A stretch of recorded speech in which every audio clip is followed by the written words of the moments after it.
Ladies and gentlemen, boys and girls, welcome back to another episode of How Did We Get Here? Got some beautiful, jazzy, soulful sounds from my big cousin, Mr. Brandon Baggett. We'll let that breathe for a little bit, man. He asked him for some tunes, man. I needed some roll sound. He just hooked me up, man, within a matter of minutes. Yeah, I love it. So again, y'all, welcome back to How Did We Get Here? I'm your host, Jay Carter, and the man that has always heard and never seen Skeens he's not here. He's out grinding, putting in some work right now. But again, Better Than Your Average is the channel and the movement. How Did We Get Here is the show. We got two cousins that are like brothers talking any and everything in the process. How did we get here? Without further ado, want to let you guys know we got a special guest on the line this evening. My little bro, actually my god brother, Royal Gatson. Welcome to the show, sir. I appreciate you. Nice to be here. Give my man this round of applause, man. As I always like to do, man, this dude, man, I can remember meeting his parents and his before they officially became my godparents. How I became close with his family is when my dad, we got stationed in Germany, and my dad went ahead of us. We actually stayed with your mom and dad and Lil Jerry before you was around. You know what I'm saying? Mm-hmm. And I mean, we just built this beautiful bond together. And your dad, you know, was instrumental for me because, you know, God, Dad, he filled that void for me while my dad was gone and taking care of things, man.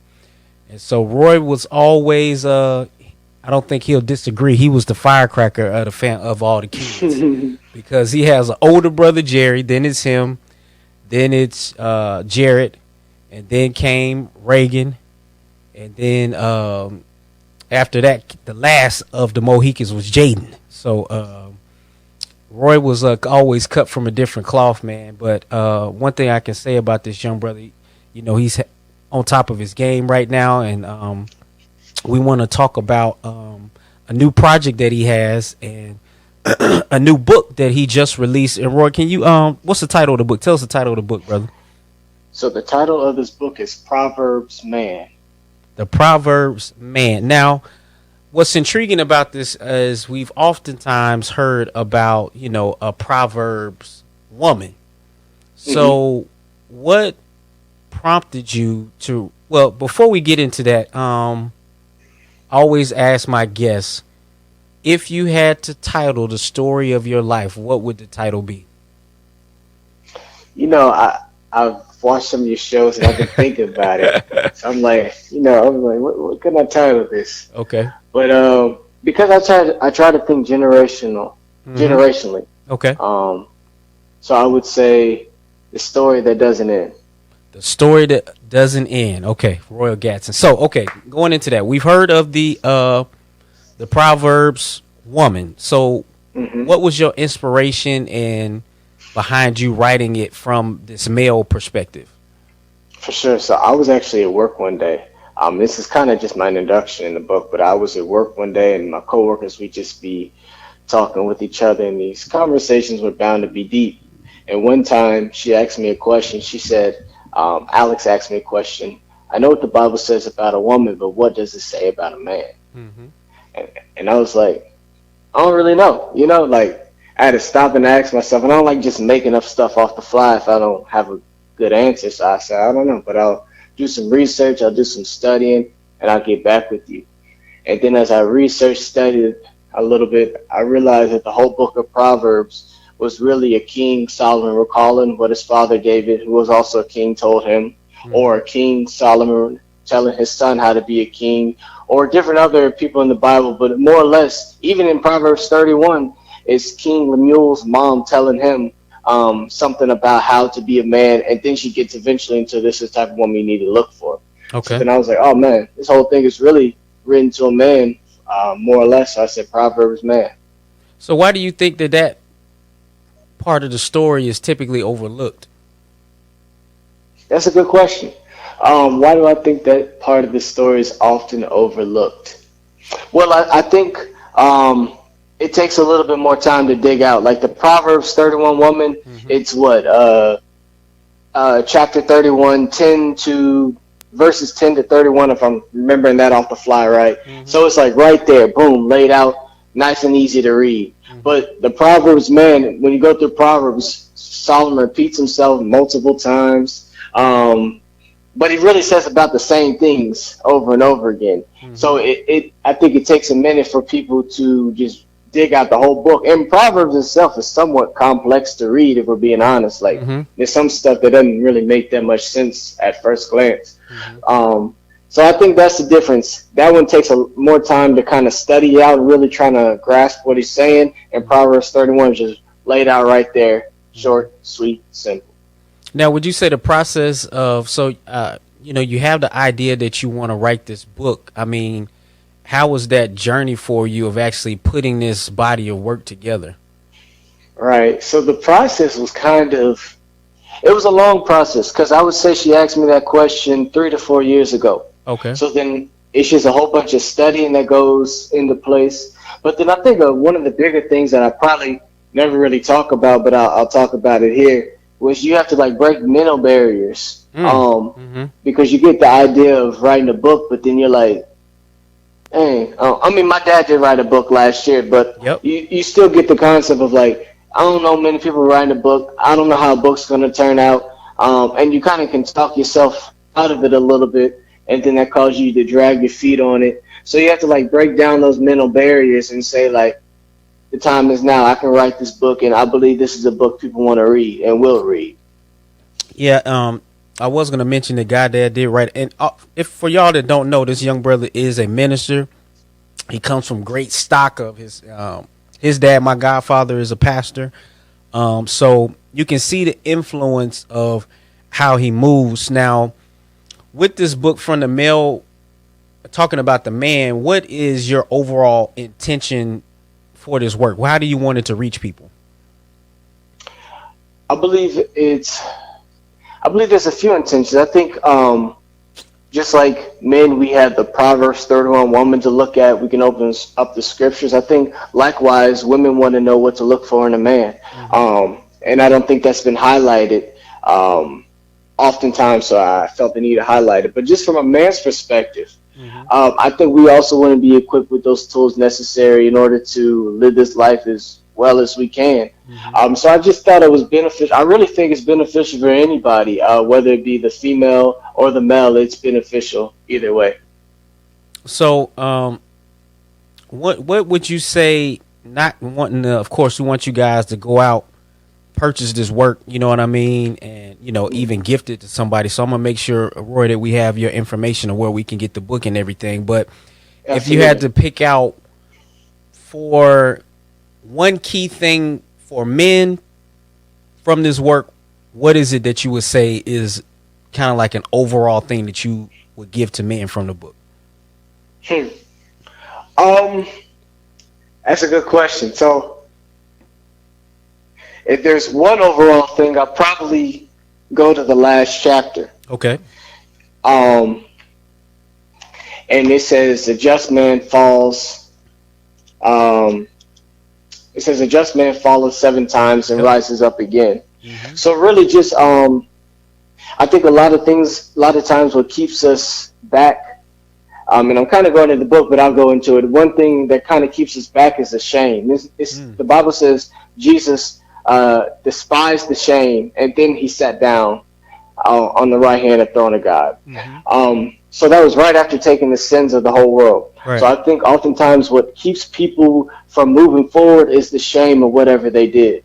So that was something I'd talk about, is the shame, and saying like, you don't have to let shame hold you captive and prevent you from moving forward into whatever God has for you. And you don't have to let shame prevent you from having a relationship from the Father. Because I know for myself personally, that if that was usually the thing. I remember I read a scripture where it says, His mercies are new every morning. And I translated that into, if I sin that night, I gotta wait till the morning before I talk to God again.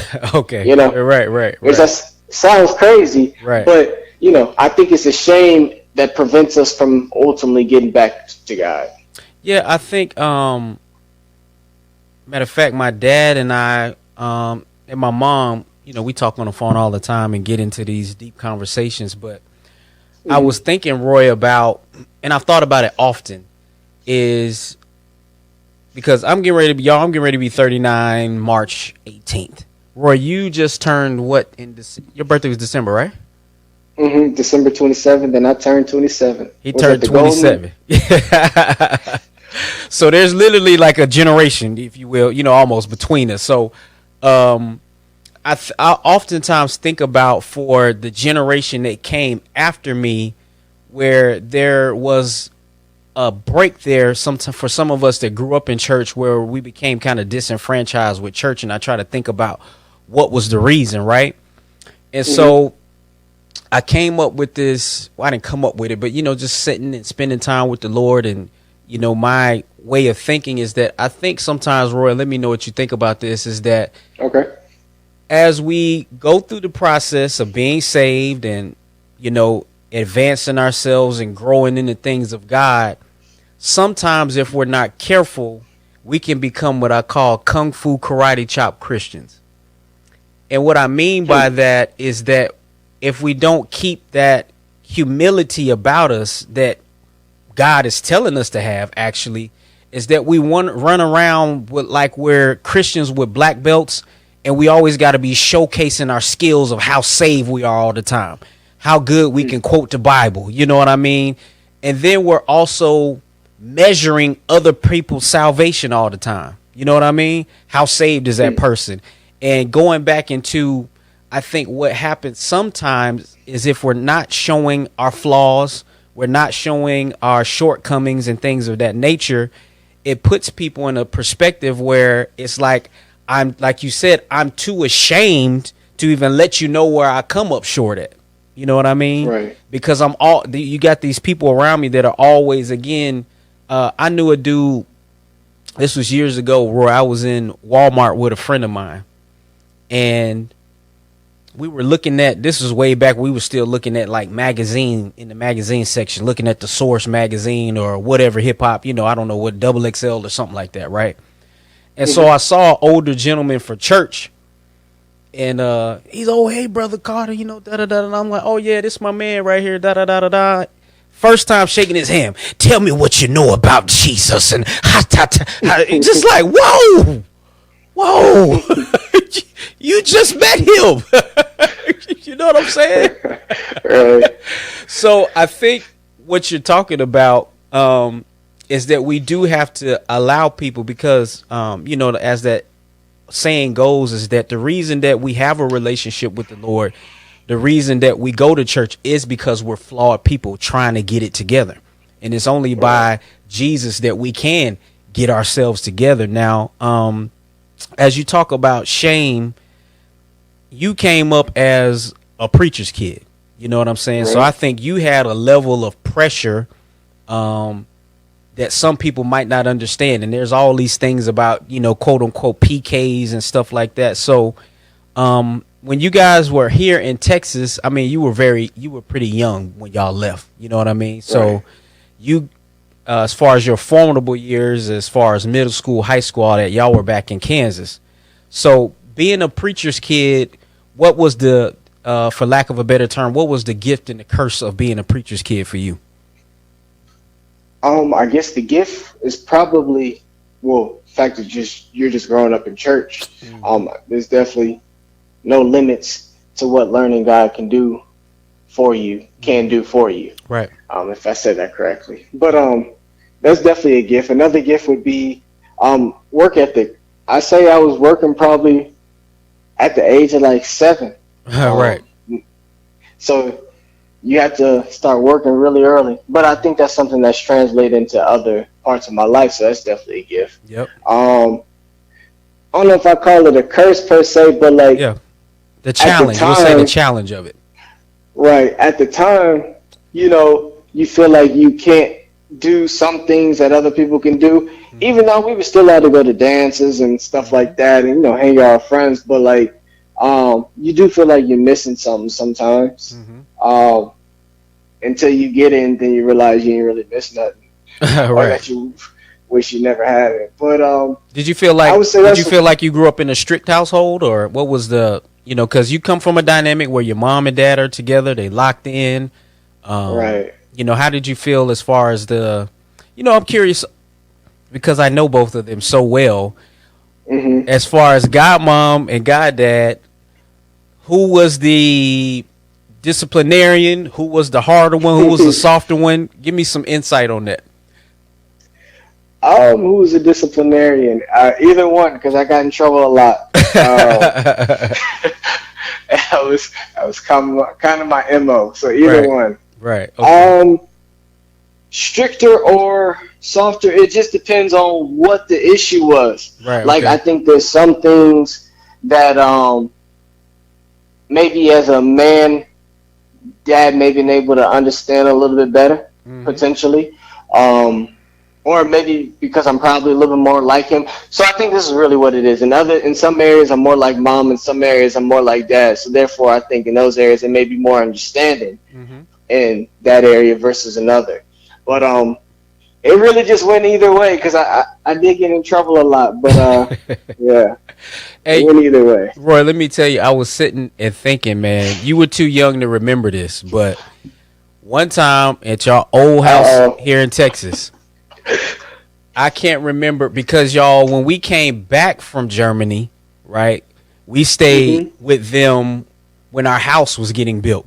You know what I mean? So that was the part of the reason I went to Killeen High School for I came back halfway through my 10th grade year, finished up at Killeen High, when our house was being built in Cove. So I can't remember what you were doing, and my dad might remember it better, but you were doing something in the backyard. Y'all had this big old trampoline.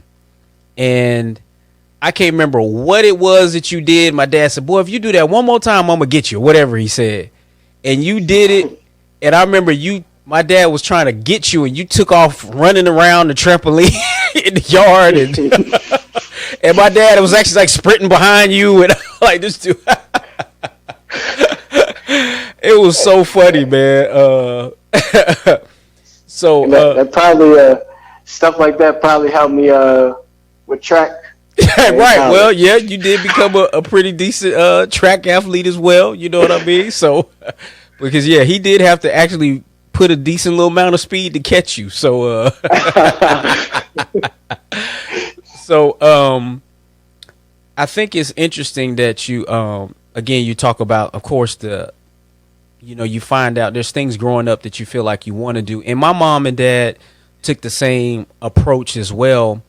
And again, a lot of that was, we learned going to Christian House of Prayer is that while you want to put your children in a space where you're teaching them certain things to be separate from some of these things out here, you also don't want them to be so sheltered that they don't know anything, about anything. Right, So right. my parents let me, Roy, go to dances and stuff like that too, so I could have experience with it, Hmm. and experience being in certain environments. You know what I mean? So, um, so you, like you said, you were a great track star. You ran. I can't remember. Did you run a 400 too? I can't remember what you ran. I was mainly 400. I dabbled in some 200, Right. 100, but mainly 400. Okay, that's what I thought. So, so in high school, did you feel like you had a successful high school career, or did you feel like you had any challenges that you things that you kind of had to overcome and break through? Would you say it was high school or college? I would say high school. College was pretty. I mean, everything has its own challenges, but high school was I mean, I just kind of went to school to go to school. Like, Okay. I still left with a 3.0, so it was solid. But Right. I could have done better. I just didn't. I didn't really know how to study, nor did I want to study. That just wasn't my thing. Right. And even like as far as sports is concerned, I kicked off the.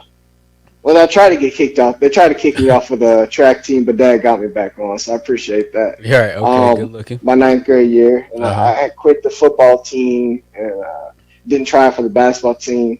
Yep. So Yeah, you used to hoop a little bit too. I did, Yeah. and then I let all that go, and then I got kicked off the track team, and then Dad got me back on. But that was really good for me because at the time track was probably not the only thing I cared about, but it was Yeah. the main thing that kept me going. I didn't really care about school like that, Hmm. so that kind of kept me going, and it had its own challenges. Uh-huh.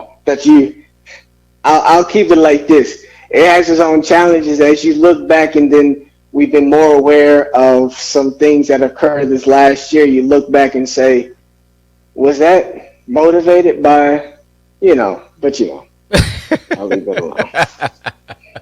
Okay. Okay. So, so you had a little bit of a challenging time in high school, Right, but you feel like you finished off strong, and for sure. you end up going to college, and you went to college. Several places. So I started at Kansas City, Kansas Community College, got a track scholarship. But then really Kansas City, I just had to get out of Kansas City. I needed to see something different. So then I left a full ride scholarship and walked on to Allen Community College. Mhm. But the coach kind of told me beforehand, if you work hard, there basically have to earn it, but there may be a scholarship available for you next semester. So I worked hard first semester. I got like a 3.7 or something like that, which is like I had like a 2.0 at KCC. It just Okay. I just wasn't doing nothing. Okay. So then I left, got a 3.7 that first semester, got the track scholarship, and from there just kind of went to Kentucky State, HBCU. I enjoyed that experience, Mhm. but then it then got to a point where I finished what I needed to do as far as track was concerned, because I transferred so many times, I had to graduate in 5 years. Mhm. So then I was like, ain't no point in going back to Kentucky just to go to school when I can be like going to school and working. So I stayed home, went online to Fort Hays State University, went full time, ended up getting hurry up and finish my bachelor's, and then finished my master's like a year and a half after that. So your bachelor's was in. Psychology. Man, I didn't know And you had a psych degree. I didn't know that. Yeah, my undergrad's in psych, and my grad school degree is in sociology with an emphasis in rural advocacy. That's just the only way I can get a sociology degree. So, Oh, okay. Okay. Now, what would you said rural advocacy?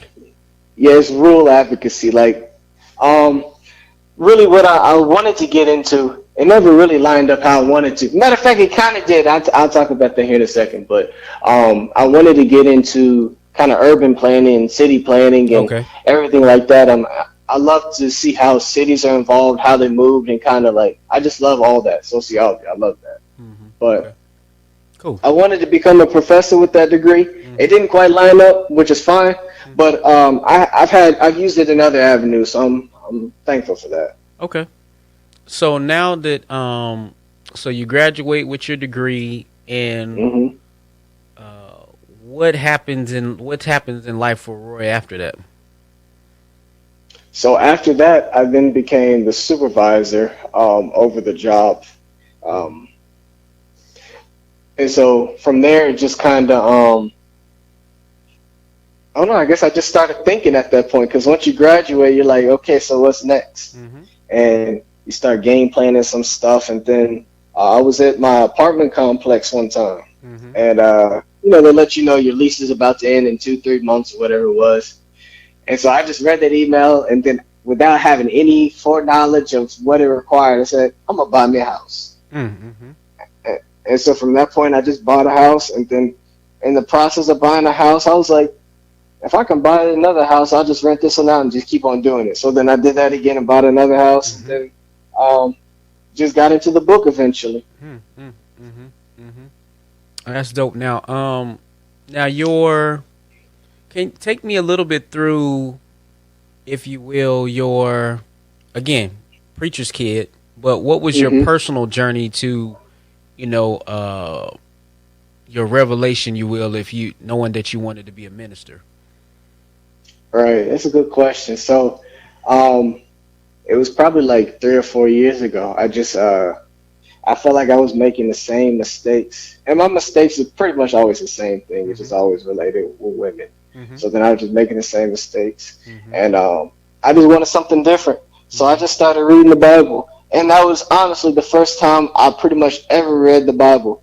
Like, Mm-hmm. for real. I love going to church. I love hearing other people preach about it, but I never picked it up for myself. Mm-hmm. So then I spent like 30 days and went like on a 30-day fast that I set up for myself and just make sure I was reading the Bible and praying every day because that's just stuff I just wasn't doing. Mm-hmm. And then afterwards, I was like, well, my 30 days is up. And I kind of just prayed and said, what's next? Mm-hmm. And God said, tell people what you learned. Mm. And I didn't necessarily translate that into preaching at the time. I just was like, you know, and then I didn't even like the label preacher per se at first, but I just was telling people what I learned. And eventually, you know, you do it at church, and then it just kind of, and then I was doing the Facebook videos, and then it just kind of goes from there. Mm-hmm. Mm-hmm. So I know you were saying that you had challenges with women. Was it just in your overall interactions with women, or what's some more slight detail into what it was? No, it was just, I mean, it was a lot of things, for real. It was a lot of things. I would say the overall interaction, because you have to revamp how you look at women. Mm-hmm. Not that I meant to look at it in a wrong way, but I think just it just was that at the time, and I didn't realize it. Mm-hmm. So you have to reevaluate it. You have to, you know, cut out the sex and all that stuff, and you know, just revamp some stuff. Now, what would you say, Roy? Because I think as men, just being open and honest, of course, like you said, you know, sex is one of the biggest thing that's on your shoulder. Like, hey, you know what I'm saying? And, you know, if for brothers out there that are trying to, and you know, y'all, we ain't gonna get into the debate here of sex before marriage and all that kind of stuff, because we'll go down a whole rabbit hole with that. But if you're a brother out there that has made the decision to keep yourself in a certain place before you find that woman that you're intending to marry, what would you say for some brothers out there to help them kind of combat that struggle, you know what I mean, in that battle? I mean, I think you said right in the fact that it is a battle. And some days are better than others. Right. And that's why I say, like, that last chapter, getting back up, is you got to always remember that, because, you know. But I would say right now what helps me stay focused is the fact that my goals are more important than having sex. And if this is how I work, if I have sex, I can't reach all my goals because my focus is thrown off, and my ability to do multiple tasks at one time is just compromised. And I don't know, and I don't understand why, but I just know it's a fact. So I can't do this, that, and the other and have sex at the same time. I get drained physically, mentally. So my goals are just more important than that. Man, I was looking at there's this power lifter, bodybuilder that I look at on YouTube sometimes. His name is Larry Wheels. And he was talking about not necessarily with sex, but he was even talking about with pornography, how he had gotten so far down the rabbit hole that it literally was taking over his life. You know what I mean? Right. He's well paid. He literally travels around the world lifting heavy weights and competing in powerlifting, but he has this huge following. But he was just saying how even it was messing up stuff with his money and, you know, all of that kind of stuff, man. So I think, Roy, you know, one of the things that Skeens and I talk about on the show is intention. You know what I mean? And I think what I salute about you, man, and giving you flowers, man, even as your big bro, is that I see that you have really made the conscious choice and are intentional in how you're moving with, again, putting this book out, being a minister, and even what you're doing in the real estate game and stuff like that, man. And I just think overall as men, and another key that you made was planning. You know what I mean? I know you have Appreciate that. an idea of how you want your life to be, and you're being so intentional about how you want it to go. And a big part of that, which again, you're doing your thing, man. You're 27 years old. No kiddos. You focus on your business, and you focus on becoming the best version of yourself first, which I think is key. Now, do you still? I feel like I know, but at this stage of the game, you still do have the idea that at some point you will, be married, have a wife, et cetera, et cetera. Oh, for sure. I don't have too much more to accomplish as a single man, for real. Right. Like I'm ready. Yeah. Not like pressing it. Yeah, I That got you. ain't my nature, but yeah. Okay. That's what's up, man. I will say something. You said you brought up the word planning, Yeah. and this is something I talked on in the book, and I want to elaborate on it a little bit because I think this will help a lot of people. Okay. So when Solomon said, he said, "There's no work, no device / planning, Mm-hmm. knowledge or wisdom in the grave where you go is." And I kind of talk about that. Mm-hmm. I think a lot of times what people fall short is like, so you have wisdom. Wisdom is just knowing what you want to do. So say God speaks to you and says, buy a house. Mm-hmm. Okay, that's cool. But then now you got to go from wisdom to knowledge. Mm-hmm. What is your credit score? Research that. How do you buy a house? What type of marketer are you living in? Mm-hmm. Do all the knowledge necessary. What bank do you want to get the loan through? Mm-hmm. Everything, and build up that knowledge. What is your debt to income ratio? And really familiarize yourself with that. And once you build up your knowledge over whatever it is that you want to do based off the wisdom, Mm-hmm. then you start planning. And then when you get a good plan going, and then you can bring it all together with the work. I think a lot of times where people fall short is that they get the wisdom and say, I want to start a clothing line. That's great. But then they try to go from wisdom to work. Right. But you Okay. can't go from wisdom to, you got to go from wisdom to knowledge, build up like, how do you even create this clothing brand? Mm-hmm. Who is it that you're trying to market to? And then start planning it and then go into the work portion of it. So Very good. Very good.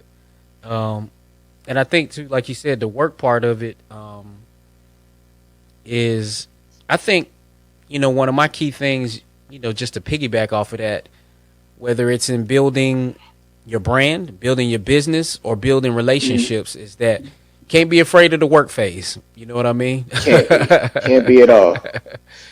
Can't be at all. I think that's one of the key things I always tell people about relationships, and in my own relationship with my wife, why we've had, a level of success and we continue to strive to be more successful in our relationship, is because that we understand that work has to be a constant.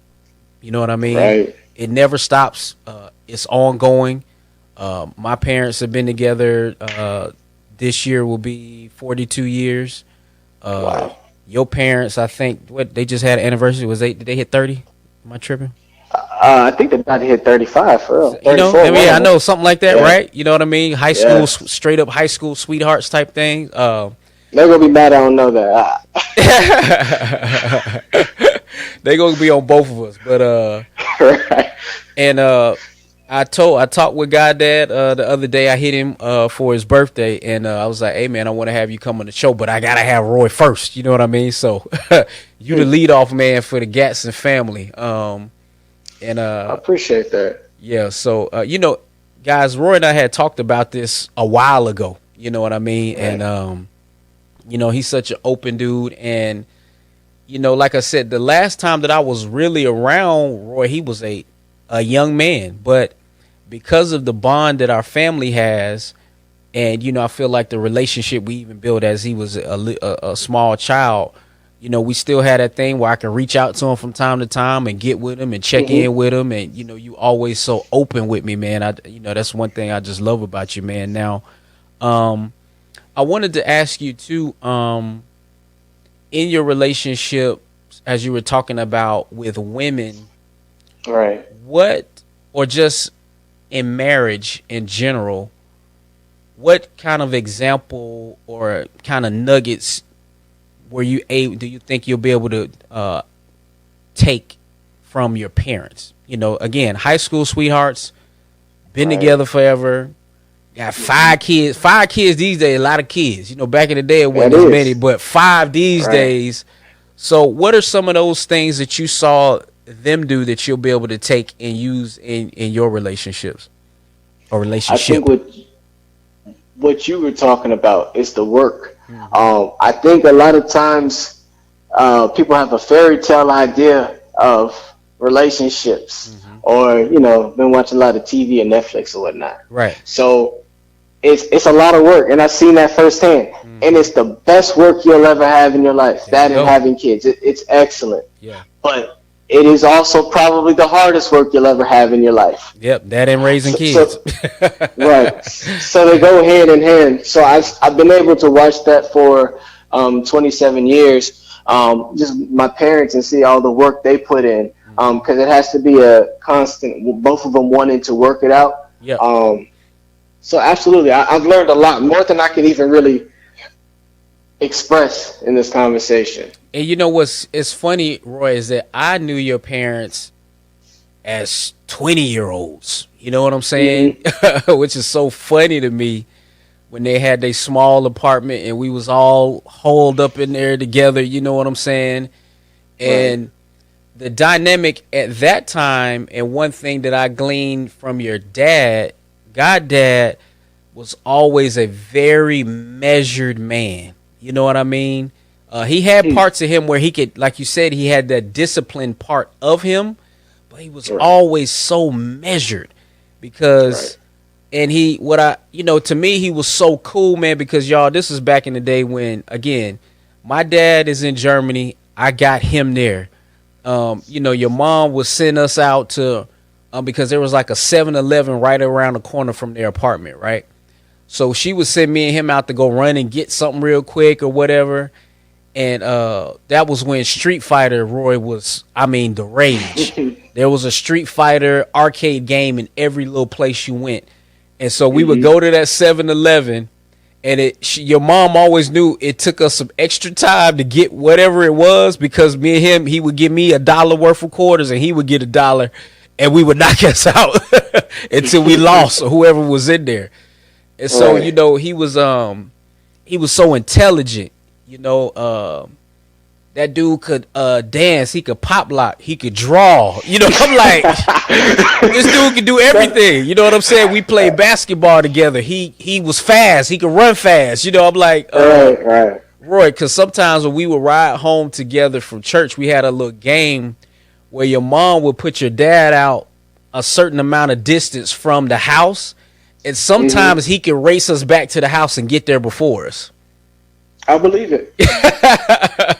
I'll even say now, so like during the summertime, we would go bike riding all the time, right? Yeah.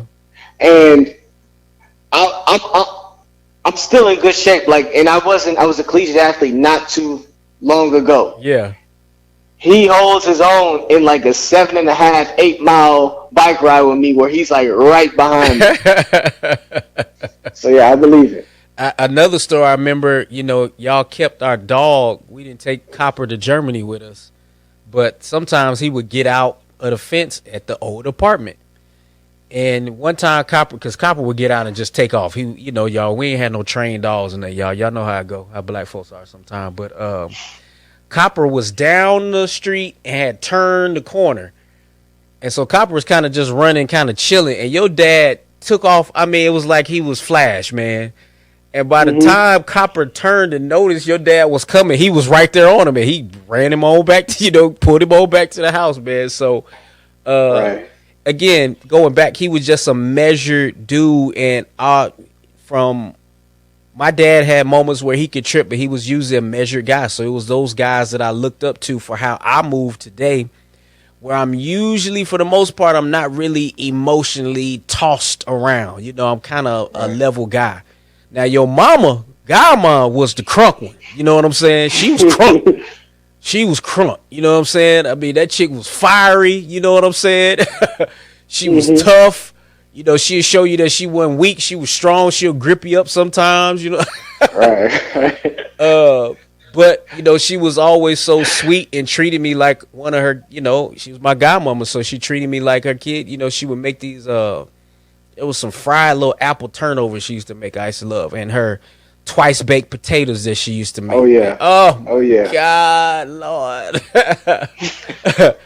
So once before y'all left, and I had my driver's license, and we were in Cove, I would still drive out to Nolanville sometimes just to come and check y'all out and stuff like that, man. And I remember, man, when I went to prom with this young lady from school, and y'all was at the house and taking pictures of us and all that stuff. We got ready to drive off, and we were videotaping it. And you were in the background. Is he gonna marry her? And so at some point you said that, and as we get ready to drive off, and my parents are videotaping it, and your godmother's like, "What you talk about? Is he gonna marry her? What is your problem?" You know. I probably put you in a bad position, huh? Man, you was a little kid. You see us, I'm in the tux, she in the dress. You know, your kid mind was like, that's marriage. You know what I'm saying? So, right. That's just a little funny story, man. But spent a lot of time with your big brother, Jerry. You know what I'm saying? He and I are like right precisely almost 5 years on the dot apart. So he... I can remember, man, Jerry could ask your dad the most complex question. And again, your dad, in his intellect, man, and I can remember he would, well, son, the atoms in the... I'm like...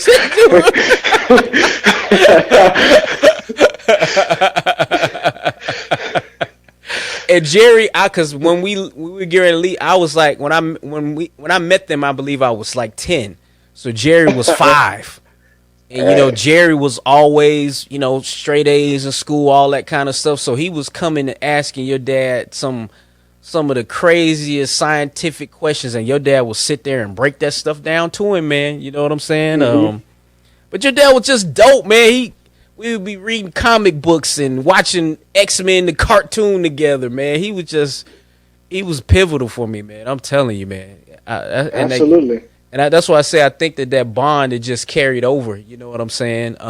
You know, to our relationship. You know what I mean? So, now I was thinking, for folks that are getting ready to or have an aspiration, whether it's writing a book, whether it's starting a business, what have you, did you have difficulties making the first step? You know, because I know in certain things that I've done, that's kind of the hardest part, is just to actually begin. You know what I mean? Did you feel like you had some of those same things, or do you think it was more kind of a natural approach or beginning for you? So starting it off wasn't necessarily the hard part. The harder part was staying consistent with it, and getting over those mental barriers. Because, you know, I think everybody has some form of mental barrier where they have to overcome, or they think they can't do this, that, or the other because of whatever factors they may want to factor in. So you have to get that out of your mind and cast those down and everything like that. So that was the hard part. Starting it itself wasn't hard, but getting myself to actually sit down and do it and convince myself that I could say something that people want to read. That was probably the hardest part. So did you have I got another partner of mine he writes, I guess the word I could use, profusely. He's a profuse writer. He carries note cards with him all the time so he can write down things. And he's prolific with writing. So he was sharing with me, because I have several ideas for things I want to write, which I've started. And he was saying that just take the approaches as you have the ideas, just put them down. Just put them down, kind of organize them later. What was your approach with that? Did you do the same thing, or? It is the same thing. So whatever you get an idea on, you just kind of throw it down and elaborate on it. There was thousands and thousands of words. I ended up deleting it out. Oh, wow. But that's okay though. You know, at the end of the day, like I feel like what needed to get out was supposed to get out, and I think but whatever you get an idea on, you got to write it down. That's the biggest thing for me, or else it just kind of just floats in the brain. And if I don't put it on paper, if I don't say it, then it doesn't leave my brain. So I got to do something with it. Okay. Yeah. So I think, I know that's one of my challenges is kind of like you said, thinking about and having your plan and walking it out. I think sometimes you guys that whatever the dream or idea or goal is, sometimes we think about the end point instead of kind of walking it out, the steps. And sometimes the end point will discourage you because you're thinking about how large it is. You know what I mean? Right. You're thinking, I want to write a book. So you're thinking about, okay, how many ever pages? You're thinking about the end of it instead of just the process of walking it out and getting to it, man. And I remember thinking about that too, like, how many words do I need in order to have a book Right. this long? Right. But that part ain't even important for real. Right. I think as I've been thinking about it more is that I want to make my work as long as it needs to be as far as getting my point out, that I need to make. Exactly. You know what I mean? So I'm not going to let the fact that my work may not be 400 pages stop me from, you know what I mean? Right, because, I think about people's attention span. Right. I think they're getting, matter of fact, studies show they're getting worse and worse. Oh, yeah. So if I could write a 600-page book, and no knock to people who did write a 600-page book. Somebody's going to read that. Right. But for what I was doing, I just didn't think that's what I needed to do. So. Yeah. Yeah, and I agree because even as just having conversations and, that's what I love to do is build with people and have dialogue. I mean, that's kind of my motivation for doing this. You know what I mean? Mm-hmm. Believe it or not, I'll make an episode that's an hour long. The average watch time on it is 10 or 12 minutes. You know what I'm saying? Yeah. Right. I did an interview with a homegirl of mine recently, and she's of my, I think this will be episode 35, but of my episodes thus far, hers, it was an hour and some change, but she had the most average watch time is like 22 minutes. You know what I mean? So they look at stuff like that. That's kind of how we are as people are, especially these days, because we have stuff that's so instant to us and it's condensed. Right. We get the condensed version of everything. You know what I'm saying? We get the Cliff Notes versions of life in these Facebook stories and Instagram stories. That's a minute. We're giving folks the snapshots and highlights, and that's how we want to receive our information. The same way. That is a good point. That is a good point. How long is a Snapchat? I think that's 10 seconds. Facebook stories, 10 seconds too, if I'm not mistaken. That's a good point. You know what I'm saying? So you can make your little stories and, you could put a few of them together, but that's kind of, we're in a snapshot, snippet, highlight kind of life. You know what I mean? And I think a lot of it, as Skeens and I always talk about, because we're always showing people the highlight reel, to go back to your point, there's shame that people have when they feel like they're doing anything in life that's not a quote unquote highlight. Right. And that's really deep too, because sometimes you got to turn off social media. Yeah. Because people to get on there, act like they doing something, act like they got something that that they don't, and I don't be liking that. So sometimes you got to turn that thing off and just put your head down and stay consistent and be stuck in your grind, whatever grind that is. Right. Because half the people who get on there act like they're doing this, that, or the other, they ain't really doing it like that. They're not. It's a highlight reel. It's like we watch ESPN Sports Center. They don't show you the whole game. They show you the highlights. You know what I'm saying? Right. And there's a level of nuance in life and in the game of life, to take it to reference even further. There's a level of nuance that you don't get in the highlights, that you got to sit down and get into, really involved in the game of life. And there's no, as Roy is talking about, y'all, you can't let shame consume you to the point to where you don't get to the place that God wants you to be. and that, you know, stop you from reaching your goals and dreams that you have because of shame.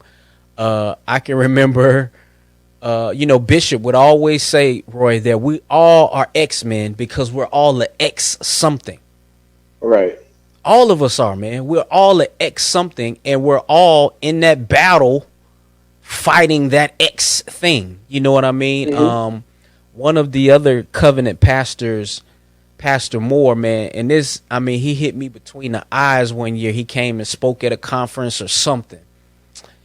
And what he was saying is that a lot of times, again, because we're trying to portray these certain things, Roy, we only tell people about our victories and things that aren't a struggle for us.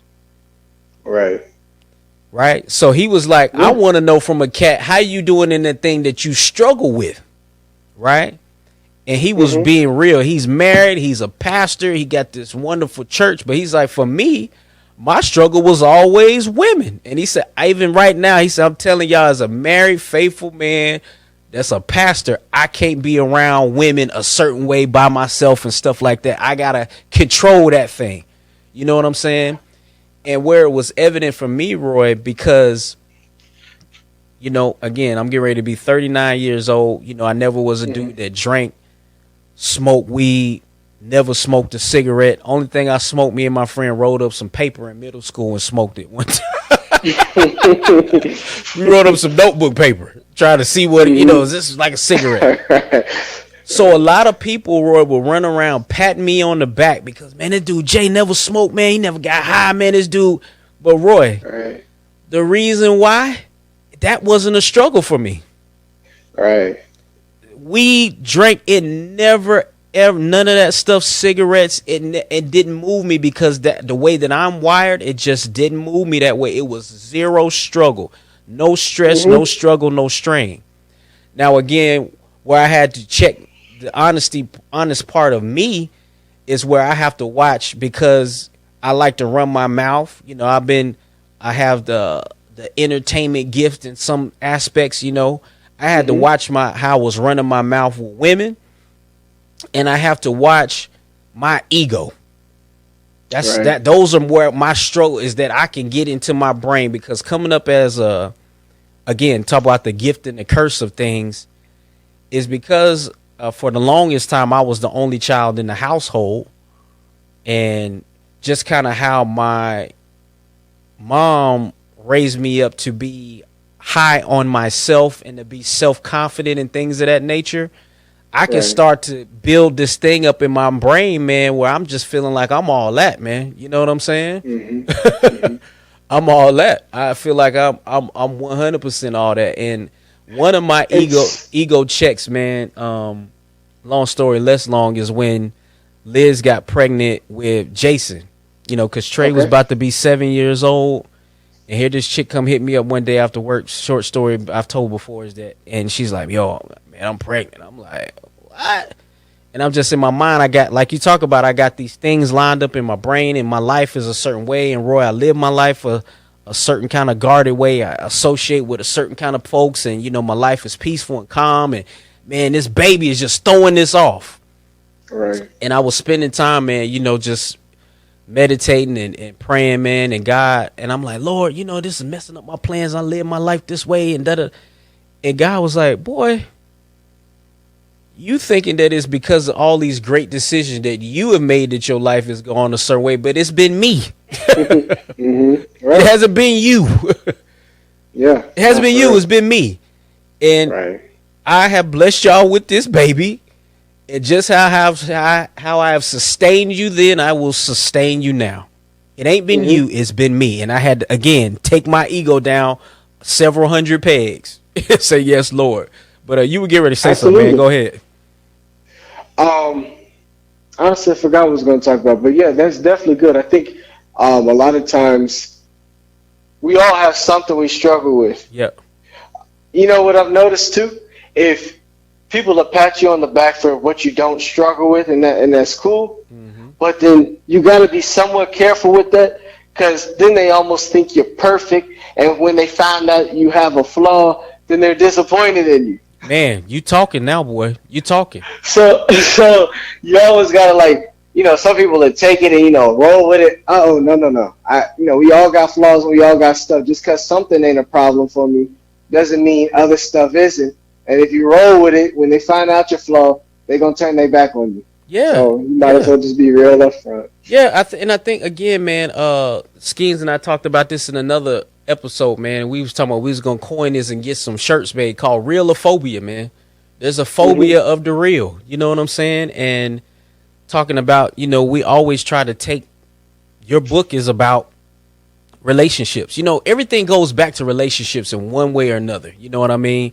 And that's what how did we get here? What is really about? How did we get here to these places in life? And it all goes back to how we relate to one another in one way or another. And in that thing, talking about the realophobia, another big brother of mine and one of my mentors, man, because again, talking about my ego, guys, for a long time, and I thought back, and I'm gonna. This is another friend, Lakeisha Clark. Shout out to her, man. She's a teacher in Georgia, man. But I was able to trace back, Roy, my natural proclivity for kind of counseling and listening to people's problems. She brought it back to my memory that we were in. I think Keisha was a year behind me. So I was like in 5th grade. She was in 4th grade or something like that. But at that age, I had a thing in me to counsel her about boys and dudes that she liked and stuff. She's like, you remember us sitting in the stairwell and you was like counseling me? I was like, man, my brain went back. So with that said, guys, when people come to you, I'm talking about for us as believers, right, Roy? When people come to you because they're like, okay, Jay is a solid guy. He lived his life a certain way. He liked this with his wife and his family, blah, blah, blah, blah, blah. And I can, again, because of my admittance of my ego, I can start to believe my own hype. But as one of my mentors told me, it's always for us to not point people back to us, but point people back to Jesus. That's my source and supply. That's where I get my solutions from. This isn't stuff that I'm coming up with. Some homies recently were in a group chat like, Jay, they use the term, you was always God body, man. You just made certain decisions. I like, dude, it wasn't that I was God body. I just looked at the law of averages. Okay, we're hanging out at one of the friends' house. Y'all are getting drunk and high. Then we're going to drive somewhere else to drink and stuff. I'm just not going to go. I'm going to go home and y'all going to tell me what happened, and I'll be on the phone because I need to bail somebody out. But I just, and I remember Bishop, he preached a message talking about that where people were like, how did you know that? He's like, man, it's just the law of averages. I'm just looking at the scenario. But it's not that I'm like some mystic where I can see the future and all this kind of stuff, man. So that's something that and I think as we're more honest about, again, Roy, that was so key what you're talking about, man, is shame. And I can just think about so many things that people are ashamed of in this life, ashamed to share. And that shame really just puts you into this hole, Pastor Valerie was talking about for women. She was talking about, don't let the fact that you may have been running around in the street with different folks before. Don't let that stop you from being who you need to be now. Ain't no shame in that. You know what I mean? Ain't no shame in that, man. Ain't no shame in the game, So I think as we're talking about our relationships, even in my marriage, I had to graduate to another level of communication with Liz, where, again, not being ashamed to tell her when I maybe felt insecure about something. Or when something was on my mind, it actually allowed us to build another level of intimacy and took us to another level in being able to do that. Because as dudes, I hate the adage that men aren't great communicators, because I feel like we are. It's just a choice that we have to make to communicate with our significant other a certain way, because we are great at communicating stereotypically about sports and cars, things like that, right? But when it comes time to really plug in with your girl, you don't have that same zeal, you don't have that same level of actually dig. You know how we are, Roy. You can tell. You know, I used to be at a point where, you know, during my time, I could tell you all MJ's stats and how many points and rebounds he averaged in what year, and how many games certain series went against the Blazers and against the Lakers and against, you know, I could tell you all that kind of stuff. Right. And as dudes, we could do that. We could tell you about the NFC East and the AFC and the South. You know what I'm saying? We can tell you all that stuff, and we can dig into that stuff. But when it comes to building the relationships with our significant others, sometimes we find a challenge in doing that. You know what I mean? Right. Yeah. I mean, and I ain't there yet. You know what I mean? That's what I ain't trying to get there, but I, you know, still got a lot to learn in that area. Yeah, man, it's a process, man. And one of the things with Liz and I dating for so long and people being on our necks and all that, I mean, it is what it is, but we did a lot of that work that people would have done early in a marriage. We did it during the term and the tenure of us dating.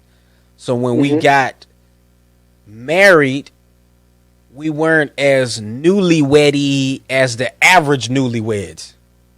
Right, if that makes any sense, because we had done a lot of that work and got our communication lined up more, I would say, than the average newlywed would have. Now, you said that you're not at that point yet. Why not, man? You a minister? You done wrote a book, man. Explain yourself. Nah, I mean, I'm just not at that point. Like, I'm not actually in a relationship yet where I'm trying to build on it. Oh, okay. Or trying to improve my communication. Okay. I would like to, you know, get to that point, but yeah. Do you think that okay, in general, are you a good communicator? I think so for the most part. I think some of that comes with time, though, because some things are easy to communicate to others. And some things are easy to shut down about. So I think I'm a fairly good communicator, though. So, but with women, are you a good communicator? I am. I think I am. I don't know. Again, I can't really say because I ain't been in a relationship in a minute. So, like, I can't say, like, I'm just going off of what I think I am now. Okay. But I would say I've gotten better. But I still have some improvement to do because a lot of times I may be thinking something and I just won't say it. Is it something that's negative or positive, you're saying? If it's something negative, I'm probably not going to say it sometimes. But if it's positive, I'll say it. I love giving compliments and, you know, giving people their flowers and all that good stuff. But sometimes there'd be something negative in my head where I'd be like, yeah, I ain't like that. And I'm not going to speak on it. But okay. It just makes me feel different. Yeah, you got to learn the art of having what they call crucial conversations. Right. Yeah, there's an art to it. Because typically in male interactions, we just kind of shoot each other straight. You know what I'm saying? So it's easier. And I always talk about, Roy, in your friendships, even when in your, you know, homegirls that you cool with and stuff like that, in your interactions with them, it's easier to tell them how you feel because the interaction doesn't cost anything for the most part. Right. But with your significant other, it can have a cost.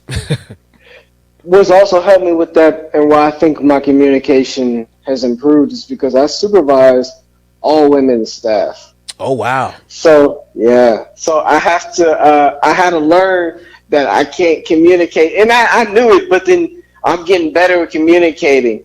Because anything from like 27 to 67 is who I supervise as far as age gap. Okay. So communication is definitely something I had to work on because you can't communicate with men and women the same in a lot of areas. No. Early on when Liz and I were dating, again, I consider myself a little low-level comedian. I'm always cracking jokes. Got my sharp wit and my jerk sarcastic jokes and stuff like that. If I'm shooting it out there and I'm messing with the homies or whatever and we'll be around, she's on the sideline dying laughing. But if I came back and did that same thing to her, it's, you know what I'm saying, it was a problem. And I had to learn that, like, oh, I can't play with her like that. You know what I'm saying? Right. I had to learn that. And I think too with as you talk about the communication piece in the relationship, you know, you do have to glean from other you're doing right by learning from interactions that you're having with women in other spaces. I felt like I had a different way of communicating with women maybe than the average guy, because I did spend a lot of time talking with my mom, and I spent a lot of time even talking with your mom. You know what I mean? And I seen that in the last interview you had too. Yeah, you know what I'm saying? Like I used to just sit around and chop it up with her all the time. You know what I mean? And understanding kind of the nuance and how to position things. You know, I got one of my homies. We worked in a call center, and it was a lot of dudes, but it's the vast majority of it was women. And so he was very savage. He'd be, oh man, if I was with I tell my girl this and that, you ain't gonna do that. And they'd be just over there going, and I would come with well, actually, you know, when you're in a relationship, you know, you want to both, you know, come a certain way, and I would go blah blah blah, you know, whatever I'm saying. And they'd be like, yeah, what Jason? He like, that's what I just said, though. And I'm like, it's how you position it. You know what I'm saying? So, right. A young man I know, I sat down with him and his girlfriend at the time a few years back. And he asked me, like, Jay, if I'm telling her the truth, why does it matter how I say it? You know what I'm saying? And I was like, well, when you're dealing with a dude, maybe.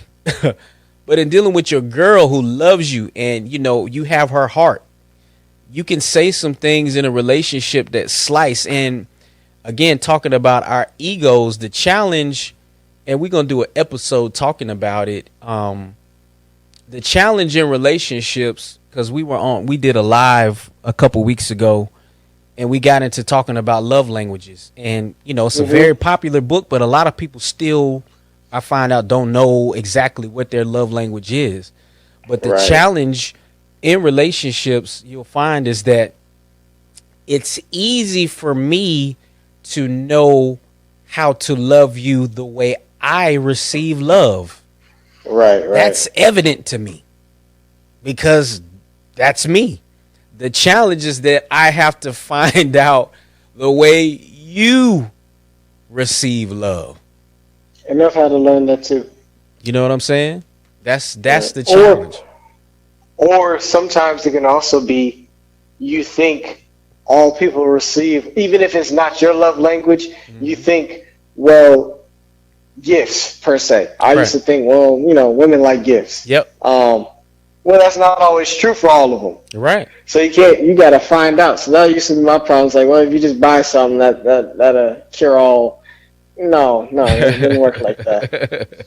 Exactly. Again, Pastor Val would always talk about, you know, she'll take some flowers, but really flowers don't move her. Go ahead and give her the bread so she can get what she want to get. You know what I'm saying? Go ahead and break me off that cash, and I'm going to get what I want to get out here. You know what I'm saying? My wife is very sentimental. Roy, if she's talking to you long enough, she'll remember something that you said, and when Christmas comes around and you done forgot about it, she'll be like, you remember that day when you said that you wanted the new package of all blue M&Ms? I remember that. And you know, he'd be like, oh, I can't believe you're me, Roy, I'm going to throw you a gift card and say, hey, bro, Merry Christmas. You know what I'm saying? Right. I'm pretty much the same way. You know, I mean, we're still... You know, I try to be mindful, too, you know, because that's something I've had to learn, too, like pick up on the little hints. Yep. But, yeah. Yeah, man. Yeah, but great conversation, man. So absolutely. I want to close us out, man, but just any parting thoughts, any parting shots that you got for the people, man, or just a last word on the book or anything? Not necessarily. I just want to appreciate you for having me on. It was a good conversation. It was all good. I really do appreciate that. It flowed well. Thank you for taking the time. Yeah, man. Again, little bro, I just want to let you know what I tell you privately, I will tell you publicly, man. I'll always want to show love and tell you, man, I love you, man. Love you too. Just in these times, of uncertainty, we'll say. I always want to give cats their flowers, man. And as I was saying earlier, and I just want to echo it again, man, the way that I see you moving and your transparency, how real you are, and just the young man that you've grown to be, man, it's awesome to see. And I appreciate that. It's a testament to your hard work. It's a testament to God Mom and God Dad. I mean, they have in this day and age, they have 5 amazing, educated, sharp, thoughtful, loving, great kids. You know what I'm saying? And, I mean, that's a salute to them and to you guys, man. It's remarkable. I mean, it is truly remarkable. And, I just have so much love for your family, man. I still, I always refer to your mom as my fairy godmother, man, because I had a godmother before in Arkansas. And, of course, with time and being in the military and different things like that, I don't even know how my mom even ended up asking your mom and dad to be my godparents. But, sometimes over time we don't, I wish I could spend more time there and do different things. But it's always just this bond that we built so long ago. And they've always shown so much love to my family. And to my wife. It's just amazing, man. But I love what you're doing, man. If I can do anything to support what you're doing, to have you on, or I'll do it, man. But I can't wait to see what you do, man, because your work ethic is something that I admire and that inspires me, Roy. Seriously, man. I appreciate it. You know what I'm saying? There's things that you're doing that I want to do, and one thing I'll say for men, as we're talking about relationships and building this collective, because that's really how Skeens and I see it, this collective, this community of people that got all these gifts and talents, and we can help each other build, right? And so Roy, again, he's 27 years old. I'm getting ready to be 39. And though he's my little bro, there's still things that I can learn and glean from him. And that's how we have to be in the community as men. There's no competition between us. You know what I mean? It's all built off love. It's all built off honest communication. And it's built off wanting to see each other progress, grow, and come up in this game. You know what I mean? So, man. I'm motivated by literally anything and anyone. That's it. I watched it like 2 years ago. There was a little baby that was walking to me, and the baby was walking down off the step, and her legs weren't long enough to get to the second step, but she knew I was going to catch her, and that motivated me. I was like, yeah, that's the type of faith I need. That's it. Yeah, absolutely. Because again, Roy was sharing with me when he first was having the ideas of doing stuff with homes and stuff, and to see him, he walked that thing out. He put in his work. You know what I'm saying? He made his plan. And, here he is now doing it, man. So, you've added some fuel to my fire, man, for me to, work on some things that I want to write and put together and stuff like that, man. But I appreciate you for coming on, man. And I appreciate you. Again, y'all, please go out there, subscribe. Go to YouTube, Better Than Your Average. Yep. Again, subscribe, like, share the video. We'll have this one out shortly. But again, I'm your boy Jay Carter. This has been another episode of How Did We Get Here? Skeens again is not here, but he sends his love, y'all, and we will holler at y'all on the next one.